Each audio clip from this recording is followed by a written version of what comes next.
Admiral Zexantara's coffee equivalent splattered across his command console as the proximity alarm shrieked through the bridge of the Imperial dreadnought Eternal Dominion. His four eyes focused on the tactical display, and his blood turned to ice water. A ship had just materialized 3 kilometers off their starboard bow nut, jumped in, not decloaked, but materialized, as if reality had simply decided it belonged there.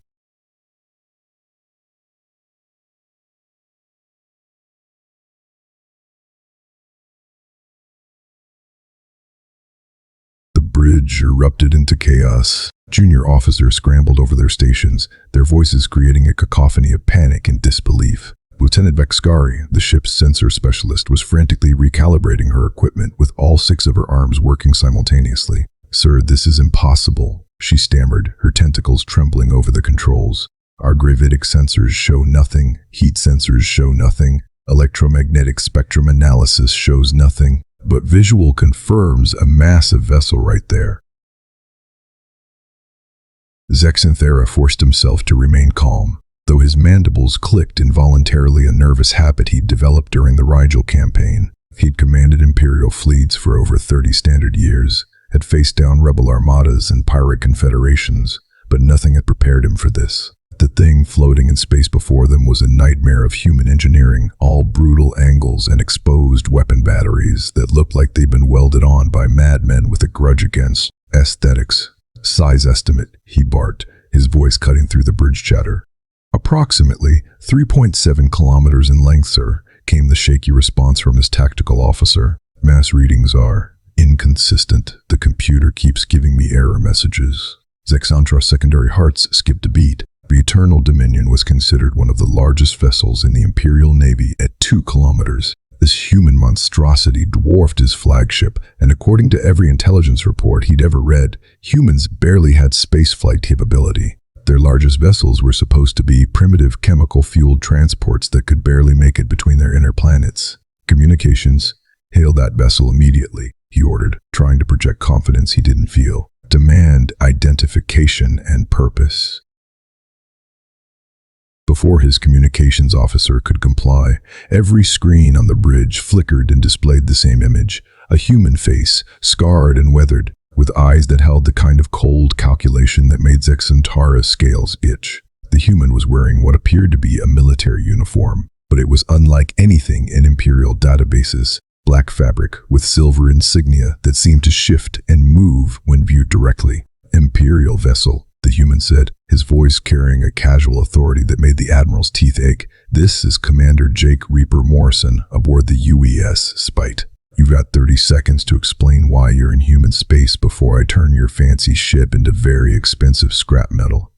The bridge fell silent except for the hum of life support systems. Zexantara felt his world tilt on its axis. Human space? According to every star chart in the Imperial database, this sector was unclaimed territory, a buffer zone between Imperial holdings and the wild frontier. Humans were supposed to be confined to their single star system, barely capable of interplanetary travel, let alone interstellar expansion. Commander Morrison, Zexanthara began, activating his own communication system. "I am Admiral Zexantara of the 3rd Imperial Fleet.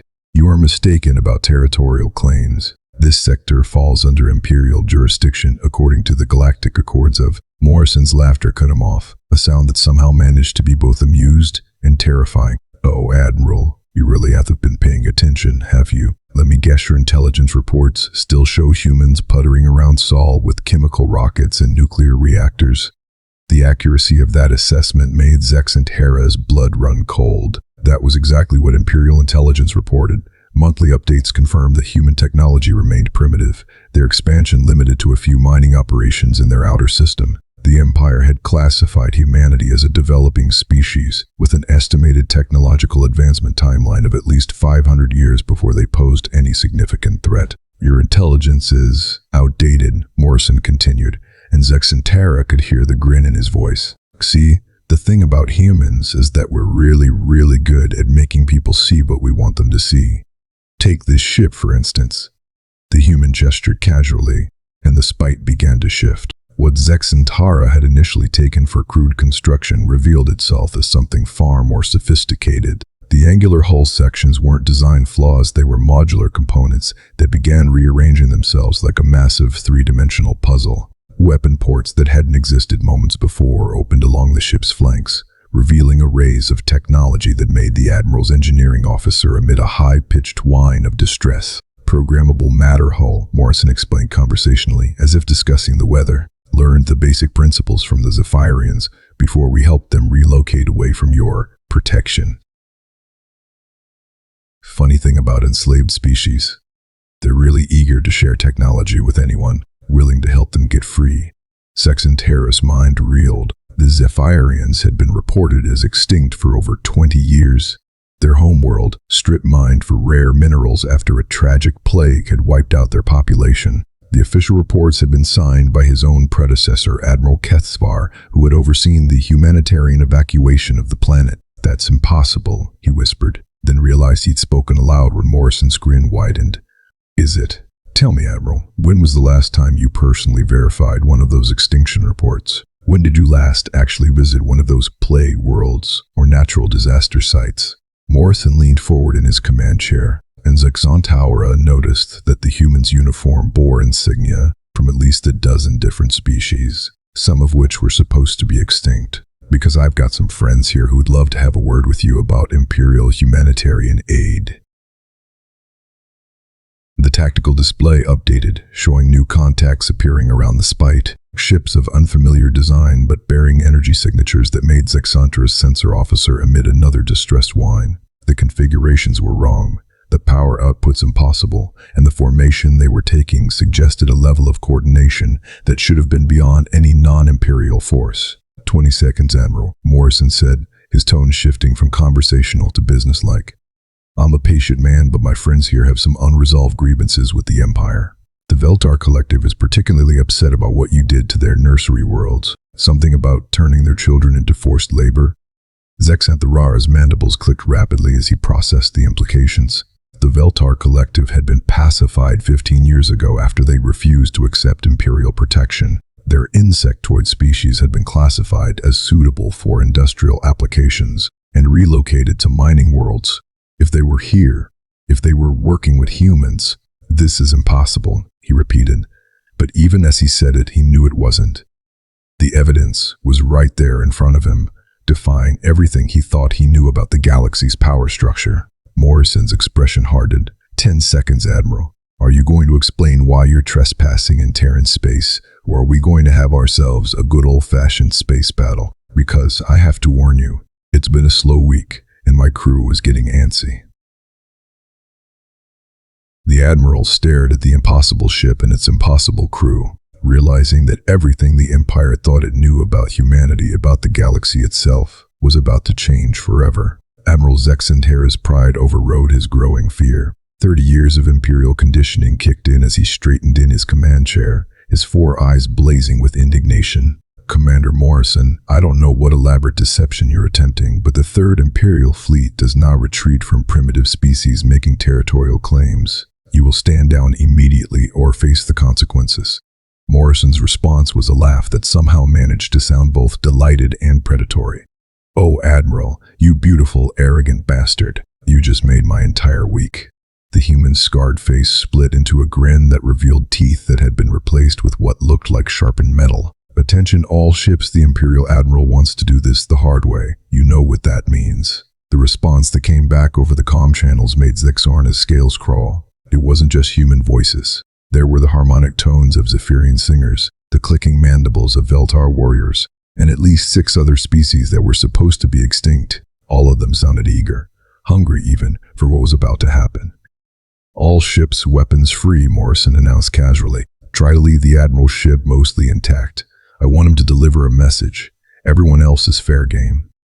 The Spite didn't just attack, it danced. Despite its massive size, the human ship moved like a fighter craft, spinning and weaving through space with an agility that defied physics. Zexantara watched in horror as his tactical officer's targeting solutions kept failing, the computer unable to predict the vessel's movements. "How is it moving like that?" he demanded, gripping his command chair as the Eternal Dominion shuddered under the first impact. "Sir, the mass readings keep changing," his sensor officer reported, her voice cracking with stress.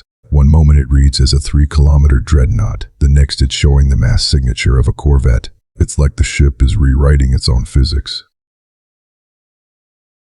The weapons fire from the Spite was unlike anything in Imperial tactical manuals. Instead of the clean energy beams or plasma bolts that civilized species used, the humans were firing what appeared to be chunks of metal at impossible velocities. But these weren't simple kinetic rounds, they were smart kinetic rounds that adjusted their trajectory mid-flight, seeking out weak points in Imperial shields with predatory intelligence. Incoming projectiles are accelerating after launch, his tactical officer screamed over the alarms. They're gaining speed and changing course independently. This is impossible.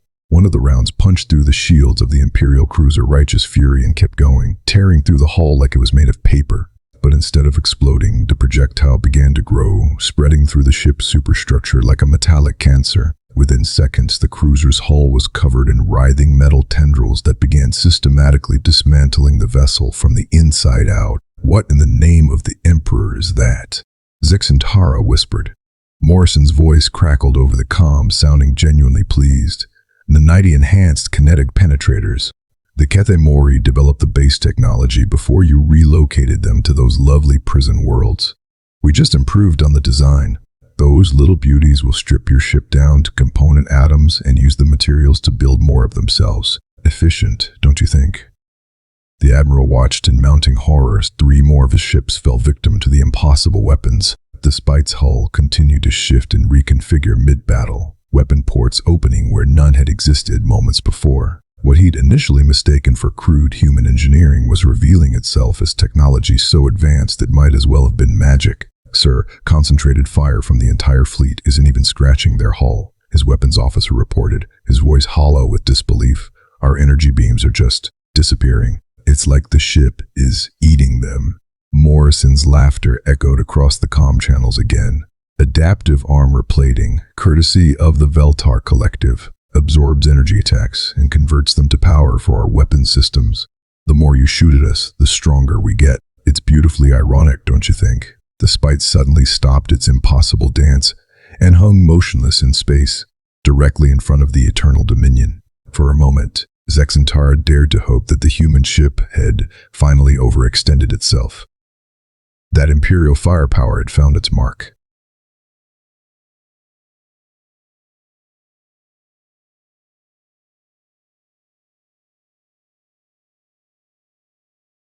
What the Admiral had thought was the ship's final configuration was apparently just its travel mode.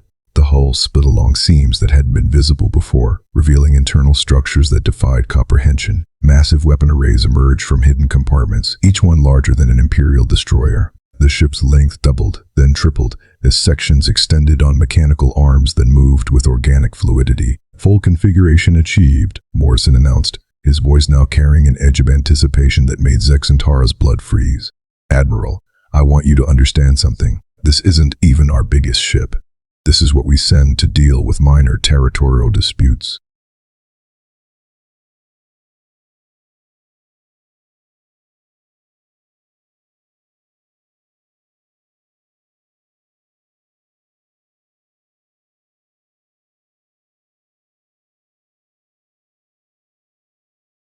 One array began charging with energy that made space itself ripple and distort. Another deployed what looked like a miniature star, contained within a magnetic field that pulsed with barely restrained power. A third weapon system simply opened a hole in reality, a perfect black sphere that seemed to devour light itself. "Those are the Zephyrian reality anchors," Morrison explained conversationally, as if discussing farming techniques.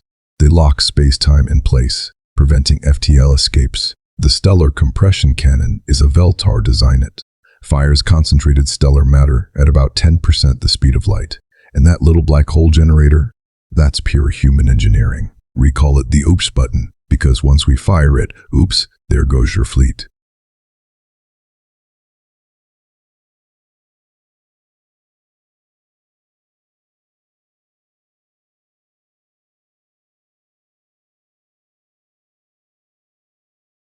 Zakura's communications officer was frantically trying to send distress signals, but nothing was getting through.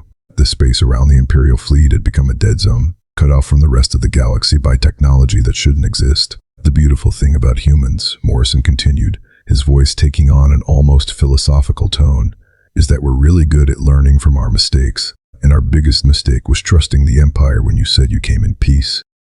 The human's expression hardened, and suddenly he looked less like a ship captain and more like an avatar of vengeance. See, we've been talking to all those species you helped. The Zephyrians told us about the plague bombs. The Veltar showed us the mass graves on their nursery worlds. The Keethi Mori, well, let's just say they had some very creative ways of documenting what you did to their children.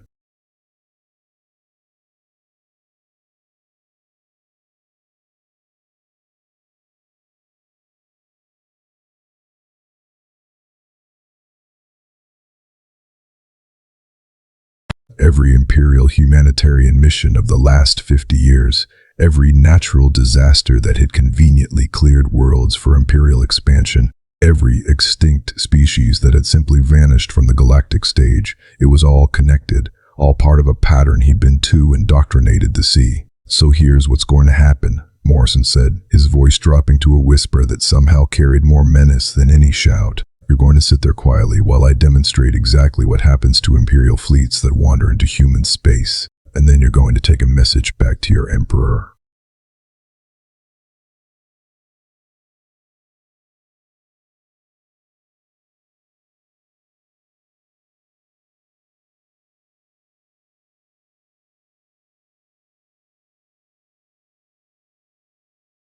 And Zexantara realized that his fleet was about to become an object lesson in the new galactic order. The demonstration began with surgical precision that made Admiral Zexantara's tactical training scream in protest. The Spite didn't unleash its full arsenal instead. Morrison selected his targets with the careful consideration of an artist choosing colors for a masterpiece. The first shot from the stellar compression cannon vaporized the Imperial destroyer Iron Resolve so completely that not even debris remained. Just a brief flash of light that painted the surrounding ships in harsh shadows.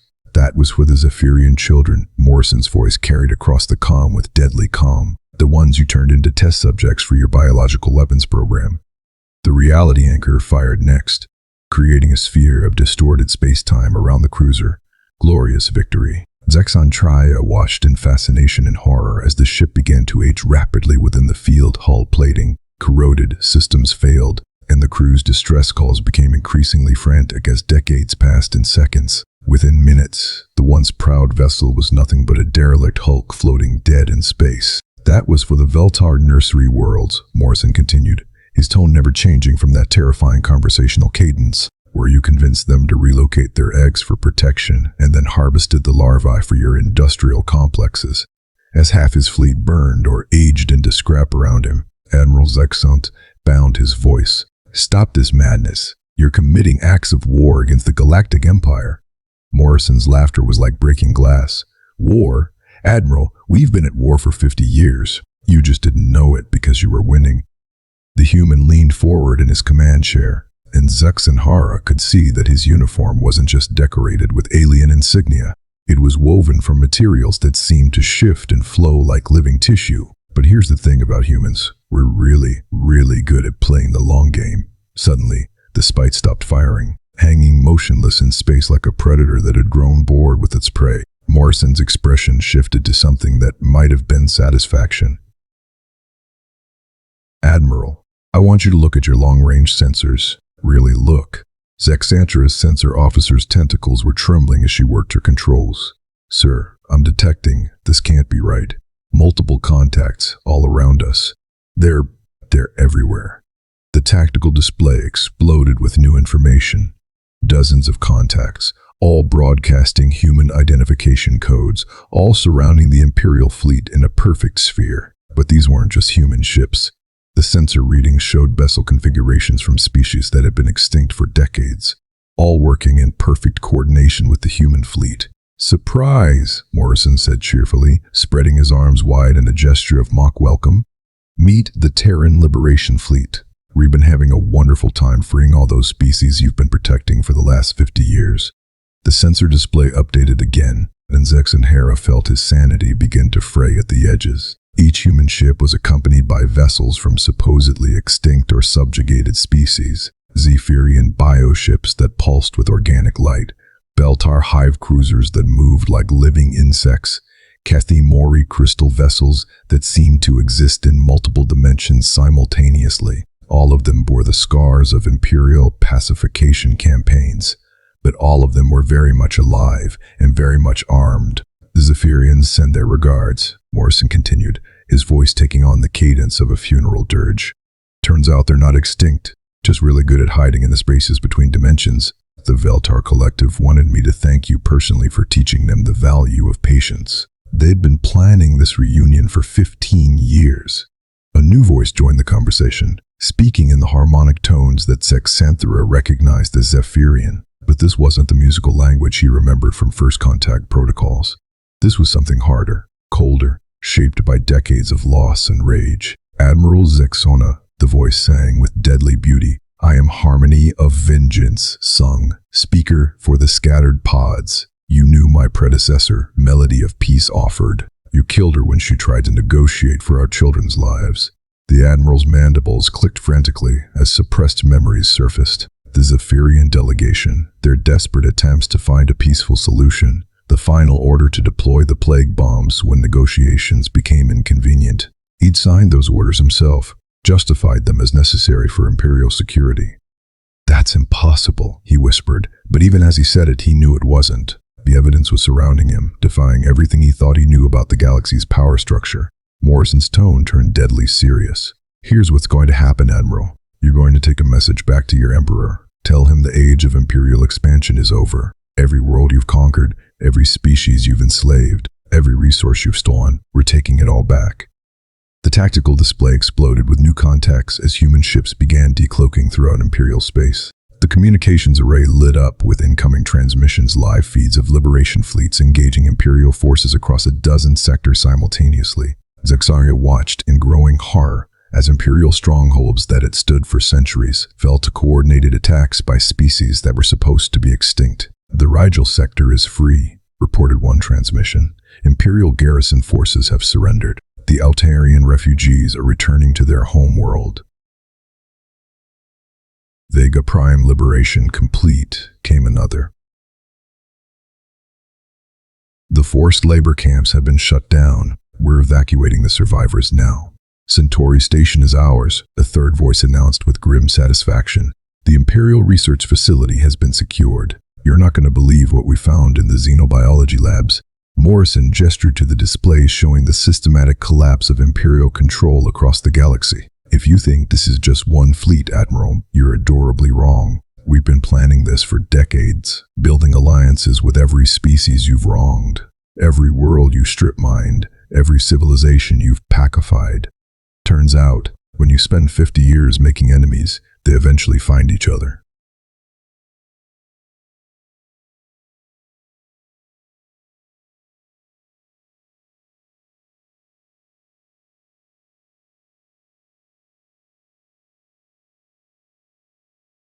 But not before deploying a network of devices that spread throughout the system like metallic spores. Those are monitoring stations, Morrison explained casually. They'll keep track of Imperial fleet movements in real time and share that information with our allies. Consider them a going-away present.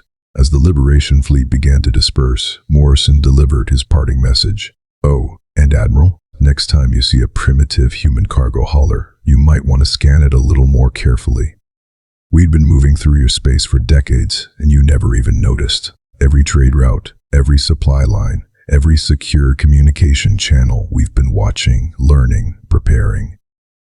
The human's scarred face filled the screen one last time, and Zexantara saw something in those cold eyes that made his blood freeze. It wasn't just anger or hatred. It was the patient, calculating fury of a species that had been underestimated for far too long. Sweet dreams, Admiral, Morrison said softly. And remember, humanity doesn't forget, and we sure as hell don't forgive. The Empire's reckoning has begun.